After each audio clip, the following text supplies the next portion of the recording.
Gracias por ver qué fue eso. Soy Mauricio José Schwartz y vamos a hacer un repaso de algunas noticias de la semana que seguramente usted vio en sus medios, sobre todo si suele rebuscar entre las notas pequeñas enterradas entre anuncios y propaganda política. No olviden que tenemos los vídeos temáticos de pensamiento crítico, pseudociencias y religión en El Rey va desnudo, las conversaciones y el nuevo canal Cosas que Sabemos. Si les gusta este trabajo, pueden apoyarlo en nuestras plataformas de crowdfunding, Patreon y GoFundMe. Empezamos.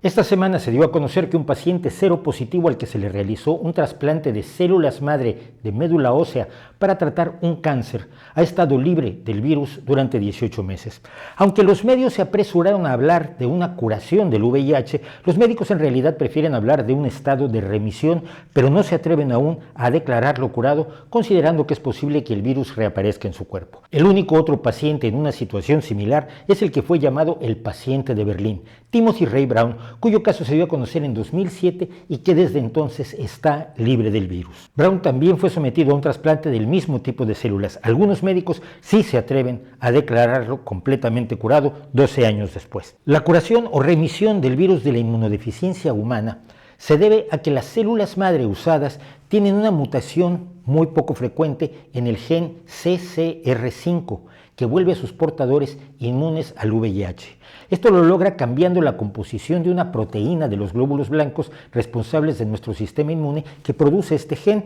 y que los virus utilizan, por simplificarlo enormemente, es una metáfora, como una puerta para entrar a la célula e infectarla. De hecho, un 1% de la población mundial y un 10% de los europeos son inmunes al VIH debido a esta mutación. Por cierto, contamos algo de esta historia en nuestro vídeo de Cosas que Sabemos sobre la peste negra. La pregunta inmediata es si este procedimiento es una esperanza real para los más o menos 40 millones de personas que están infectadas por el virus de la inmunodeficiencia humana. La respuesta es de momento que no. Esta cirugía comporta enormes riesgos, mientras que las personas seropositivas hoy, gracias a la medicina, pueden vivir una vida normal tomando una sola pastilla al día, de modo que el riesgo es demasiado elevado.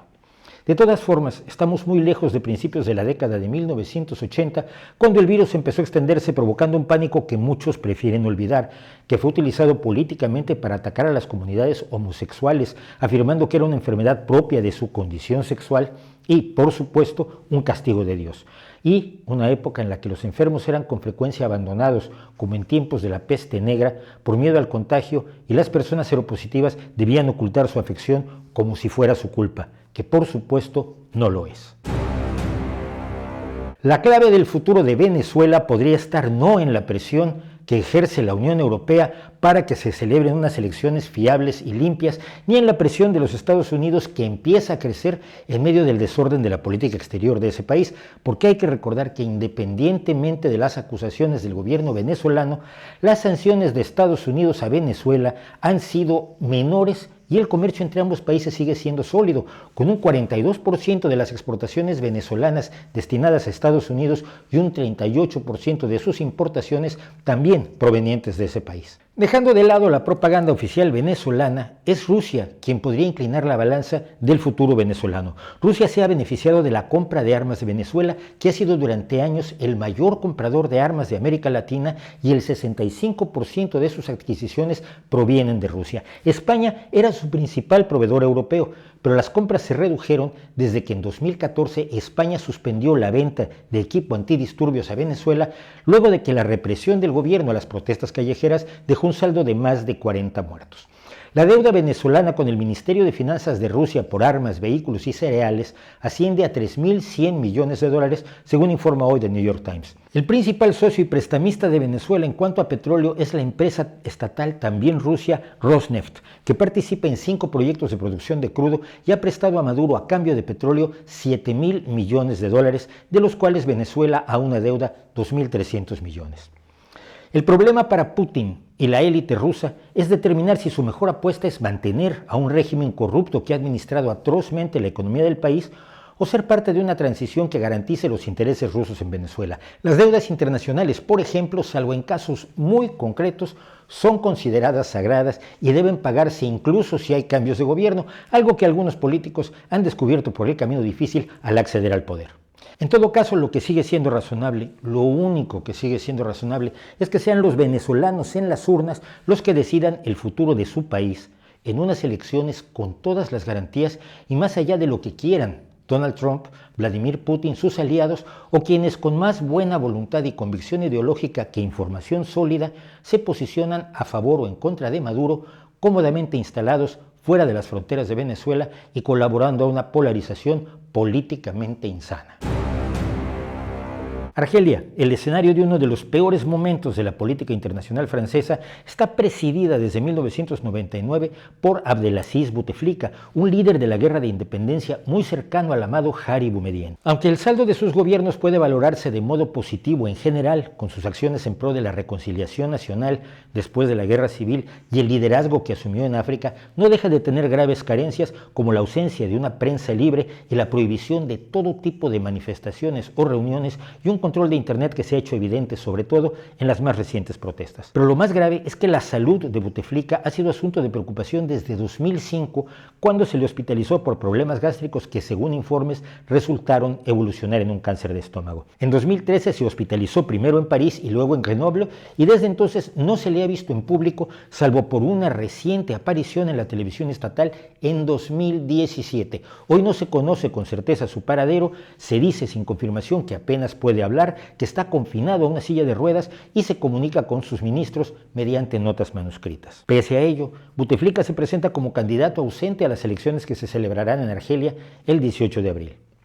Pese a las prohibiciones, se ha desarrollado un fuerte movimiento opositor a su candidatura, impulsado sobre todo por gente joven que nunca ha conocido otra forma de gobierno que no sea la presidencia de Bouteflika. El presidente de 82 años ha prometido no terminar su mandato y convocar elecciones en breve si ganara esta votación de abril, pero eso no ha convencido a quienes consideran que su ciclo ha terminado. Argelia vive la contradicción desafortunadamente común de ser un país rico con una población pobre, un productor de petróleo y gas que tiene sin embargo el 25% de su población de 40 millones en la pobreza por una colección de causas complejas que van desde la guerra civil contra grupos islamistas de 1991 a 2002 hasta la falta de instituciones democráticas y políticas de promoción de la economía. El panorama electoral es además confuso, con 7 candidatos de partidos oficiales y 11 independientes que se enfrentan a Bouteflika, lo que aumenta sus probabilidades de un triunfo que bien podría ser totalmente pírrico.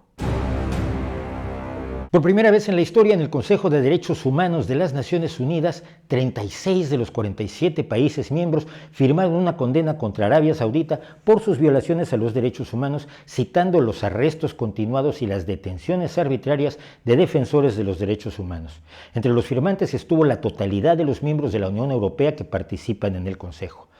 La reprimenda subrayó el tratamiento que se reserva a las mujeres saudíes que desafían las estrictas reglas del reino. Lo primero que llama la atención es que Arabia Saudí sea uno de los 47 miembros del Consejo de Derechos Humanos el zorro al cuidado del gallinero. ¿Cómo es posible que ese país haya conseguido un asiento en ese organismo? Arabia Saudí ha sido un problema desde que, recién creada como reino unificado, se encontraron en sus dominios vastas reservas de petróleo,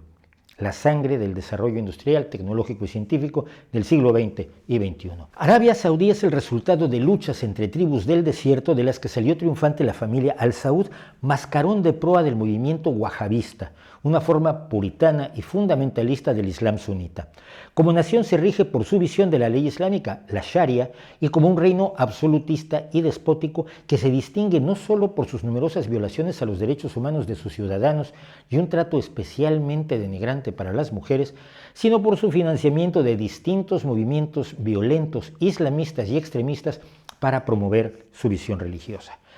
Pero su riqueza petrolera ha conseguido que se pasen por alto todos estos hechos y que el mundo, y ahí hay que incluirnos a todos, no solo a los gobiernos o a las empresas, necesita todavía el petróleo saudí, y los sucesivos reyes, desde el fundador de la nación, Ibn Saud, han sabido explotar esta ventaja para eludir el cambio y las condenas internacionales. El encarcelamiento de luchadores por la libre expresión como Raif Badawi, la ejecución de opositores o de mujeres acusadas de delitos tan delirantes como la brujería, y más recientemente el asesinato del periodista Jamal Khashoggi en el consulado saudí de Estambul, han desbordado el mero interés económico, máxime cuando al fin se vislumbra una sociedad mundial que no queme combustibles fósiles, sino que se alimente de otras formas de energía. El fin de la era del petróleo será también el fin del reinado de terror y chantaje de la familia real saudí. Dos mujeres fueron arrestadas en Kandahar, al occidente de Irán, por quitarse el hijab o pañuelo islámico en público como parte de un movimiento en todo el país para caminar por las calles sin hijab en preparación de las celebraciones del Día Internacional de la Mujer. No se informó si el marido de una de ellas, quien hizo esta filmación, fue también detenido. El hijab o pañuelo que cubre el cabello femenino, junto con el chador o sobre todo negro que oculta todo el cuerpo, son obligatorios desde el triunfo de la Revolución Islámica de 1979, 40 años de dictadura teocrática. Desde diciembre de 2017 comenzaron a sucederse incidentes de mujeres que se quitaban el hijab en público como protesta, llevando a arrestos, incluso intentos de agresión física contra ellas y a una creciente tensión, mientras, curiosamente, más y más hombres que también quieren un Irán con mayores libertades ilustradas las apoyan. En los medios se han sucedido hashtags como White Wednesdays, los miércoles blancos, para coordinar las acciones los miércoles, My Camera is my weapon o Mi cámara es mi arma, donde las mujeres atacadas o cuestionadas por quitarse el hijab graban a los agresores,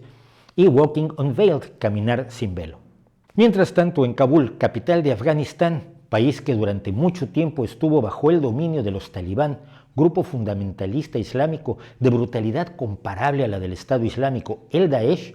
las celebraciones del 8 de marzo como Día Internacional de la Mujer son organizadas por un grupo poco conocido en Occidente, RAWA, la Asociación Revolucionaria de Mujeres de Afganistán, un grupo fundado en 1977 por Mina Keshwar Kamal, entonces una activista estudiantil en favor de los derechos de la mujer y de una democracia laica. La organización trabaja mediante la creación de escuelas secretas, orfanatos, cursos técnicos como los de enfermería y centros de artesanía para mujeres y niñas en Pakistán y Afganistán. Gracias a ellas se conocieron las palizas y ejecución de mujeres a cargo de la policía religiosa afgana. El esfuerzo de estas mujeres en los países vecinos, Irán y Afganistán, merecen todo el apoyo y un reconocimiento que a veces, inexplicablemente, está ausente en nuestro medio.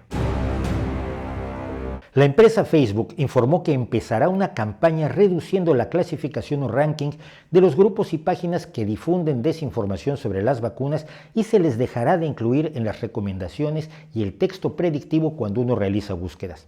Igualmente, la empresa, por medio de su vicepresidenta de Administración de Política Global, Mónica Vickert, señaló que se rechazarán los anuncios que incluyan desinformación sobre las vacunas. Al mismo tiempo, la empresa está buscando la forma de compartir lo que llama información educativa sobre las vacunas. Esto ocurre después de que el Senado de los Estados Unidos celebrara una audiencia el martes 5 sobre la aparición de brotes de enfermedades prevenibles, una preocupación cada vez mayor por un fenómeno que al menos en buena parte está alimentado por los grupos y activistas antivacunas. El punto más relevante de la audiencia del Senado fue la intervención del joven de 18 años Ethan Lindenberger, quien atrajo la atención de los medios a principios de febrero cuando se informó que estaba vacunándose contra la opinión de sus padres, ambos activistas antivacunas. Lindenberger dijo al Senado que desde diciembre ha estado poniéndose al día en sus vacunas.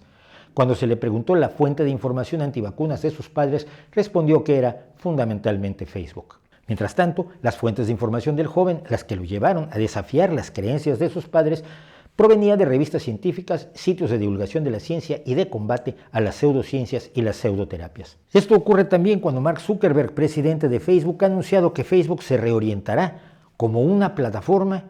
de mensajería y redes sociales enfocada en la privacidad, con mayor seguridad en el cifrado y métodos para compartir datos de sus usuarios. El pasado de Facebook en este sentido es bastante cuestionable, por decirlo menos, y la torpeza con la que ha manejado casos como el de Cambridge Analytica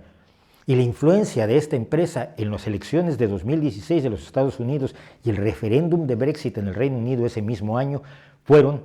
vergonzosas. Aún sin suponer mala fe de la compañía y de sus directivos, las cosas se han hecho tan terriblemente mal que, como el propio Zuckerberg hizo notar en su cuenta de Facebook, es difícil creer que puedan enmendarse. Mientras lo hacen o no, y aún si lo hacen, la idea que mencionamos cuando analizamos el tema de Cambridge Analytica sigue vigente. Si no quieres que Facebook use mal tus datos, no se los des. Puedes usar la red social sin tener que compartir todos tus datos y Facebook solo tiene los datos que tú introduzcas en su sistema.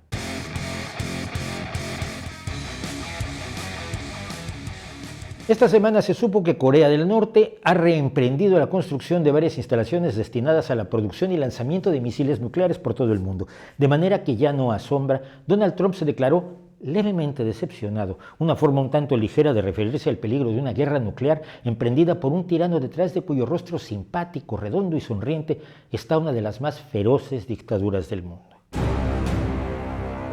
Siguiendo con Donald Trump, se ha dado a conocer que por instrucciones de la Casa Blanca se hicieron seguimientos a grupos y personas que apoyaron a la caravana principalmente de hondureños que cruzó México en noviembre de 2018 para buscar refugio en los Estados Unidos o que informaron sobre ella en los medios y que hubo coordinación de Estados Unidos con el anterior gobierno mexicano. Esto lamentablemente no debería sorprendernos. Es práctica de todos los gobiernos, incluso los democráticos, investigar a cualquiera que tenga cierta relevancia social, política o incluso artística. La idea que dan algunos al sorprenderse de esta información o de la supervisión de los anteriores gobiernos mexicanos a todo tipo de ciudadanos que se dio a conocer esta semana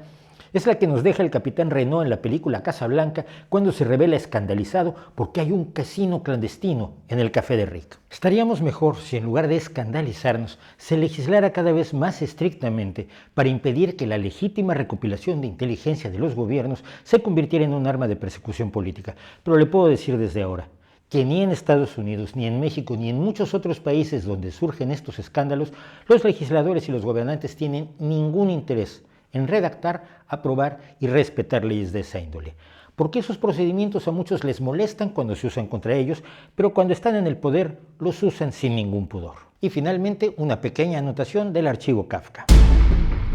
El gobierno español ha aprobado la introducción obligatoria de un registro de horarios de trabajo de los empleados a fin de garantizar que en el futuro se les pague la totalidad de las horas extras que trabajan. Hasta ahora, al no haber un registro oficial, las empresas podían dejar de pagarles horas extras a sus empleados y estos no tenían recursos para hacer valer sus derechos. Una anomalía absolutamente imposible de explicar en el siglo XXI en un país de la OCDE y parte de la Unión Europea, más propia de las textileras explotadoras de principios de la Revolución Industrial. Y todavía habrá quien se queje. Gracias por ver que fue eso, un lugar donde tratamos desde una de las redes sociales de contrarrestar algo de la desinformación, no solo de las redes sociales, sino también de los medios de comunicación comunes y corrientes, que a veces parecen parte de la maquinaria de la propaganda, y no solamente por desinformar, sino por no contextualizar las noticias y dejarlas como si fueran acontecimientos aislados del resto de la realidad mundial. Si le parece valioso lo que hacemos aquí en El Rey va Desnudo, en sus distintas series y en nuestro nuevo canal Cosas que Sabemos, apóyennos en nuestras plataformas de crowdfunding. Todos los enlaces de los que hemos hablado y nuestras plataformas están aquí en los comentarios. Nosotros estaremos aquí el próximo viernes nuevamente para tratar de desentrañar junto con ustedes qué fue eso, qué pasó esta semana.